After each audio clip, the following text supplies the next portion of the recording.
Hey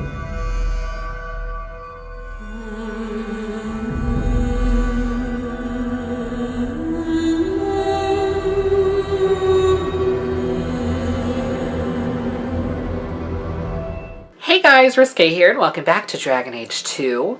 So, last we left off, we're trying to get into, Kirkwall. Is that what it's called? Crying Wall. Weed. I don't know. But we have a couple ways we can do this. I don't know if we have to do both, but I'm happy to do both. So I'm gonna do both. Mother. Oh, that's our mother, not as in mother is mothering. Gotcha. What's up, Mirren? Mirren? And you must be Hawke. Nice. Your uncle talked up a storm about you. He better not be blowing more smoke out his arse. I'd like to know more about you first. Right. You're not a marcher like your uncle. The Red Iron is well known in these parts. We pick who we work for and keep our noses clean. But anyone screws with us, we mess them up. Makes sense. Makes sense. I never pictured myself as the mercenary type. Getting us into the city will take a lot of coin. Did I mention the Red Iron gets paid pretty well? Not to mention your uncle said your sister's a mage.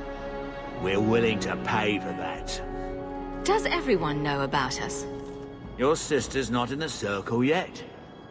Then probably not. You stick with us. You'll be safe. For a year, at least. My uncle doesn't seem like the sort to hang out with mercenaries. He doesn't. Gamlen cheated one of my men at a wallop match. You turn out, we'll call it even. I'm ready to prove myself. Noble bastard named Friedrich is here in the gallows. Gave us bad info. Almost killed my men. Now he's hiding out here, waiting for a ship. He sees us coming, he'll run for sure. But he doesn't know you. Go kill him and his men. We'll make sure no one asks why. Okay. Sounds simple enough. So that's... Okay, right, that's the map. I'm trying to get a handle on the controls again. Okay. So, let's go to the Codex. Let's read some new... Do we have any new things? Okay, we can read about the gallows. Kirkwall. Statues of tortured slaves fill the gallows courtyard, a ghastly memento of Kirkwall's history. 1,500 years ago, Kirkwall was the Deventer Imperium's largest quarry, feeding the construction of the Imperial Highway. The Imperium's hunger for expansion led to legions of slaves forced into working the quarry. When the Empire's construction phase ended, Kirkwall slid naturally into his new role as the captain of the slave trade, the gallows at its heart. The statues are not monuments to the suffering of slaves. Every inch and angle of the courtyard was designed by magisters bent on breaking the spirit of newcomers. Executions here took place daily, sometimes hourly, and corpses were hung from the gibbets? I don't know, throughout the yard. New slaves trudging in from the docks saw what awaited them. When Our Lady turned her armies against the Imperium, the slaves of Kirkwall revolted and claimed the city for themselves. The gallows stood empty for 200 years, not to be reopened until the crowning of Divine Justinio I. The gallows transformed the city again when the abandoned prison tower became the home of Kirkwall's Circle. Did I already read that? I mean, it says I didn't, but that sounded kind of familiar. Okay, Art of War. I think I already know all this stuff. I mean, maybe not. Probably wouldn't hurt to see, like, combat, inventory. I'm good on that. Journal, I know what that is. I know how to level up. Cross-class combos. Each class has a special status effect that can set up a cross-class combo in which a character of one class uses a talent or spell to hinder an enemy with the effect before a character of another class exploits it using another talent or spell. This produces a tremendously powerful attack. That's going to take some getting used to. Each of the status effects that enable a cross-class combo also applies a penalty to the victim. If the cross-class combo is completed successfully, the effect and its penalty dissipate, but the great damage inflicted by a cross-class combo more than makes up for this loss. Brittle. Mages can make enemies brittle by using any of several upgraded spells from the Primal and Elemental schools. Warriors can exploit brittle using upgraded talents from the Two-Handed school, or rogues can do so using upgraded talents from the Archery school. Okay, quick potions, tactics. We're familiar with tactics. Not what I meant to do. Okay. So, Thranduil and Mirren can provide a way into Kirkwall if their assigned task is completed. Either get Anthral's coin from Caverill, the merchant in the Gallows Courtyard Market, or find and kill Lord Friedrich in the Gallows Courtyard. Can I do both? Because, I mean, Mirren sounds a little more dangerous. Okay, these are all the same. Okay. So I feel like I should take care of Lord Friedrich. So I think we might do that if I can't do both. Alright, Friedrich. Your time has come. Have you checked the courtyard again? He's still out there, but he's alone. And he's not making a move. I don't trust this. What will we do when the ship comes? Wait, who are you? I demand to know what you're doing here. Tell me why I shouldn't kill you. And make it good. Mirren sent them. I'm not an idiot. I could have figured that out for myself. Look, you. I don't know what that pissant thug is paying you, but I'll double it. Just let us go. I might change my mind, if I knew how you wronged the Red Iron. Ugh, those fools take everything so personally. So I told Lord Asheral they were coming. It was business. I was perfectly willing to give the Red Iron a share, or all of it. I could give it to you as well. Just let me go. All we want is a way into Kirkwall. What? I don't have that kind of coin. I'm having trouble leaving the damn city. So the Red Iron sent refugees after us? Ah, stinking dog lords. Kill them and send their bodies back to Mirren. Oh, sweetie, you shouldn't have done that. I gave you a chance. Gave you a chance to do the right thing. Shouldn't have pissed me off.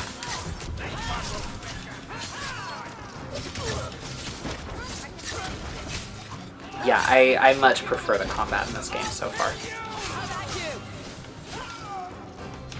I hope we can get into the city soon. I don't know what will happen if we have elsewhere. Alright, well that was fun.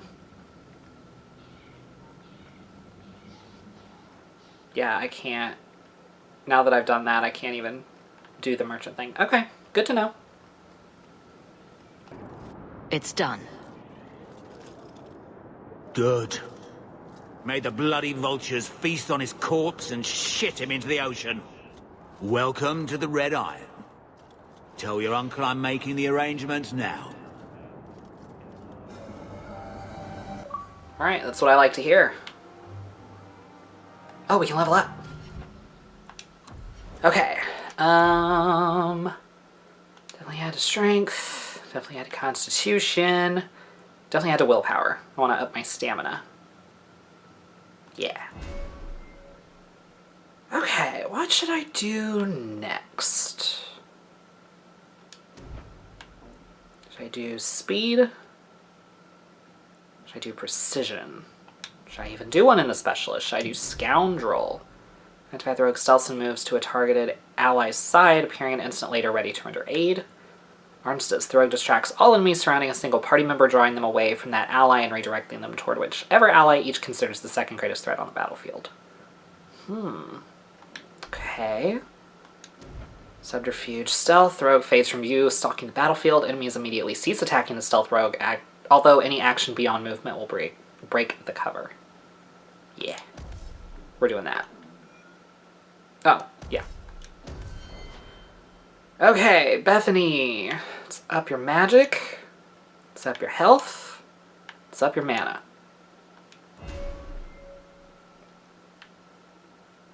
Let's see, we can do elemental weapons. We can do Mind Blast. The mage projects a wave of telekinetic force that knocks enemies back and diverts hostile attention. Kind of like the sound of that. Let's do that. Okay, for Aveline. Since you're a warrior, let's up your strength. Let's up your cunning, and let's up your stamina. Let's see. Do Stonewall, Warrior braces for impact, shrugging off damage for a brief moment and pushing back against any foe who attacks. Elemental Aegis. I think I remember that. Let's see. Warmonger, we can do Pommel Strike. I think I did the other one last time.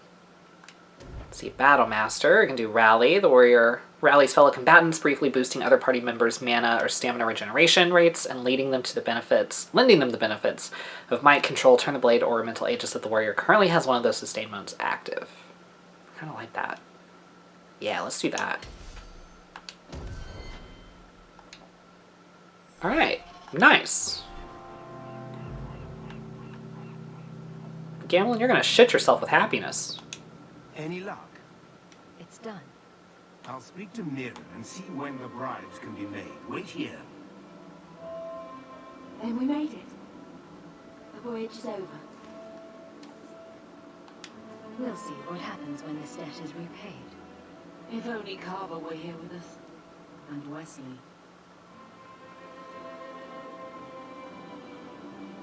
Let's go. This is only the beginning. I wonder if we get to see Kuzland. Because she's gonna shit herself seeing somebody that looks just like her. Literal doppelganger. Word arrived from across the sea that the hero of Ferelden had defeated the Blight. But Lothering was destroyed. Kirkwall was the champion's home now. So she made her name, settling her debts with the mercenaries. It was a busy year in the city.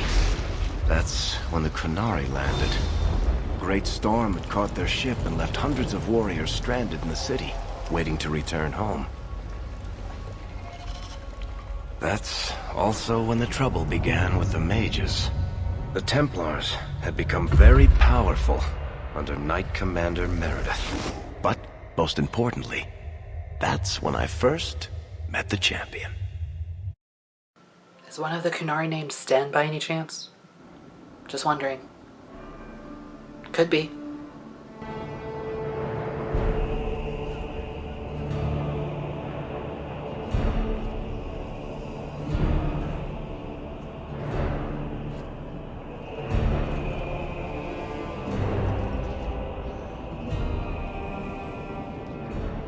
No! Andraste's tits, human. You know how many people want to hire onto this expedition? But we heard you're going into the deep roads. Surely you'll need all the help you can... No! You're too late. Already done. This is a sort of venture that can make a man for life. I'm not about to take any chances hiring random humans. I'll buy you a drink before we head into the deep roads. Everyone wins. Get in line, human. Half of Kirkwall wants to be my best friend right now. You're looking for a quick way out of the slums, right? You and every other Ferelden in this dump. Find another meal ticket. What are we supposed to do now? We've got nothing to stop the next person who tries to sell us out. This expedition was our last chance. We've made a name for ourselves this last year. We'll find something. We have to. We need coin, status, something we can hide behind. As long as we're just refugees, we're no one. Maybe Gamlin knows someone who can talk to Bartram for us. Gamlin is the reason we've been here for a year. He got us into Kirkwall. We've been safe so far. We might as well ask. Otherwise, I don't know what we'll do.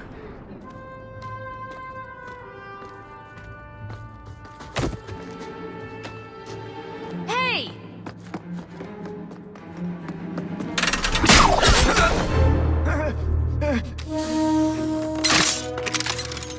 I knew a guy once who could take every coin out of your pockets just by smiling at you. But you don't have the style to work Hightown, let alone the Merchants Guild. You might want to find yourself a new line of work.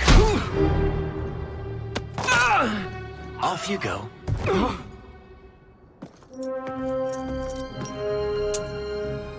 How do you do? Varric Tethras, at your service. I apologize for Bartrand. He would know an opportunity if it hit him square in the jaw. But you would. I would. What my brother doesn't realize is that we need someone like you. He would never admit it either. He's too proud. I, however, am quite practical. You're part of Bartran's venture. That's right. The deep roads wouldn't normally be my thing, but I can't allow the head of our family to go down there alone. So as you might imagine, I have more than a passing interest in this expedition's success. What makes you so certain we can help? You know nothing about us. Oh, on the contrary, you've made quite the name for yourself over the last year. Serving with the Red Iron is no mean feat, yet you not only served, you impressed. The name Hawke is on many lips these days. Not bad for a Ferelden fresh off the boat. You must have heard of my sister as well, then. Only a little. She is certainly welcome to come, but I'll leave that up to you. Frankly, I'd rather you take the credit. Madam, your secrets are safe with me. Find out what he's offering. We need a way into this expedition. He said he didn't need another guard. We don't need another hireling. We need a partner. The truth is, Bartran's been tearing his beard out trying to fund this on his own, but he can't do it. Invest in the expedition. 50 sovereigns and he can't refuse. Not with me there to vouch for you. It sounds interesting. But if I had any gold, I wouldn't need this job. You need to think big. There's only a brief window after a blight when the deep roads won't be crawling with darkspawn. The treasure you find down there could set you and your family up for life. It won't be easy, but it's a chance. I think we have to take it. Better to work our way into this expedition than sit around waiting to be thrown in the gallows. We work together, you and I, and before you know it, you'll have all the capital you need. What do you say? He just knows exactly the right things to say, and I don't trust it. What makes you so certain you'll be useful to me? I know everyone in this city worth knowing. I can help you find the jobs you need, and if you don't need me for that, there's always Bianca. You named your crossbow. And why not? She's a beauty. Isn't that right, sweetheart? Okay, I need you to calm down. There might be nothing down there except darkspawn and rubble. How can you be sure we'll make a profit? Well, Bartrand isn't grasping at strings. He's operating on some good information. Some of the deep roads are so old, even the dwarves have forgotten them. We just need to get down there. Then Bartrand will lead the way. You and I will be there to handle problems.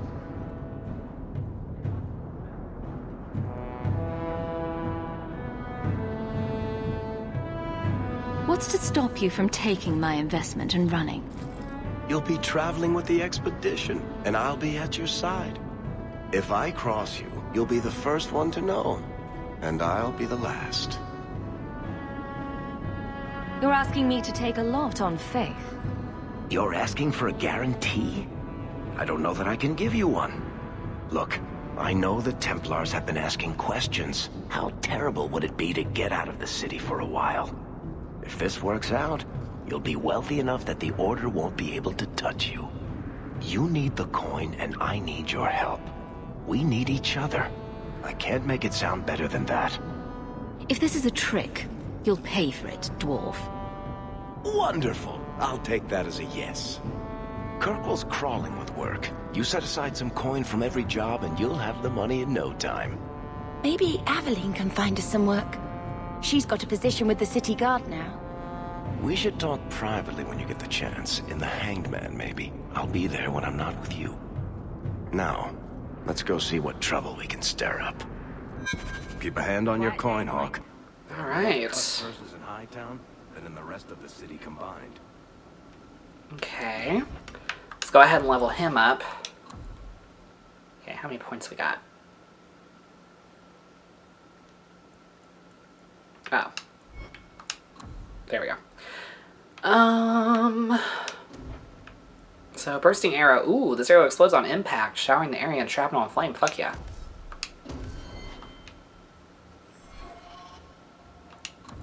Okay, let's look at the codex. So, companions. Companions and companions. I can read home base to have longer discussions than you can in the field. Gotcha. Okay. So let's read about Bertrand. Half of Kirkwall wants to be my best friend right now. The history of noble House Tethras stretches back to the foundation of Orzammar. The memories say that 3 times a child of House Tethras took the office of Assembly Steward. They held appointments in the shape rate of memories and the shape rate of golems, but no longer. In the 2nd year of the reign of King Endrin Aedacan, Lord Andvar Tethras was found guilty before the Assembly of willfully manipulating proving matches in favor of his house.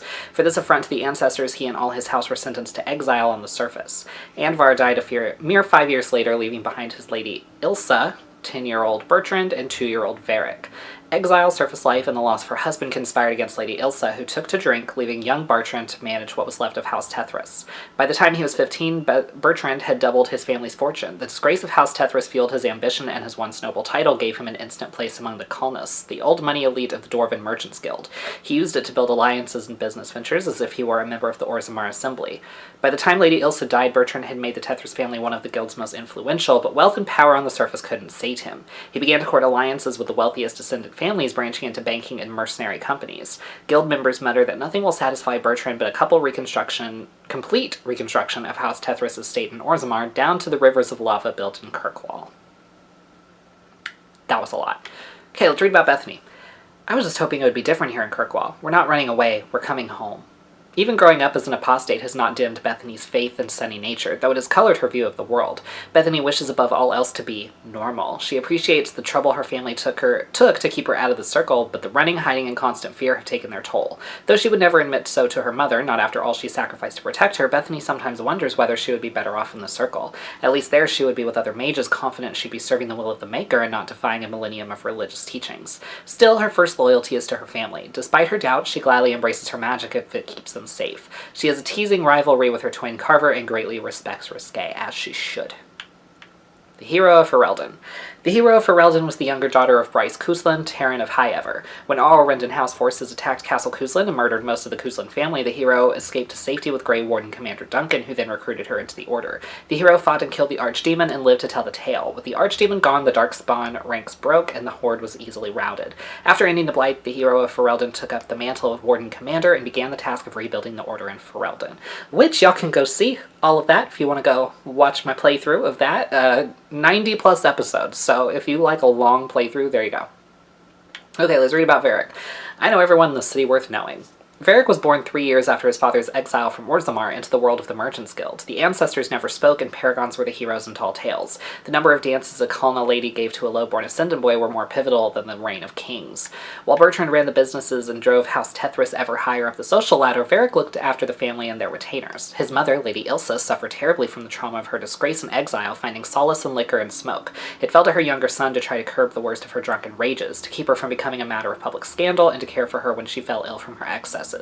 Though he is famous throughout the Merchants Guild for his stories, Varric speaks rarely of himself or his family. Most of Kirkwall knows him, everyone has bought him a drink at least once, for the sake of his fictions rather than his family connections.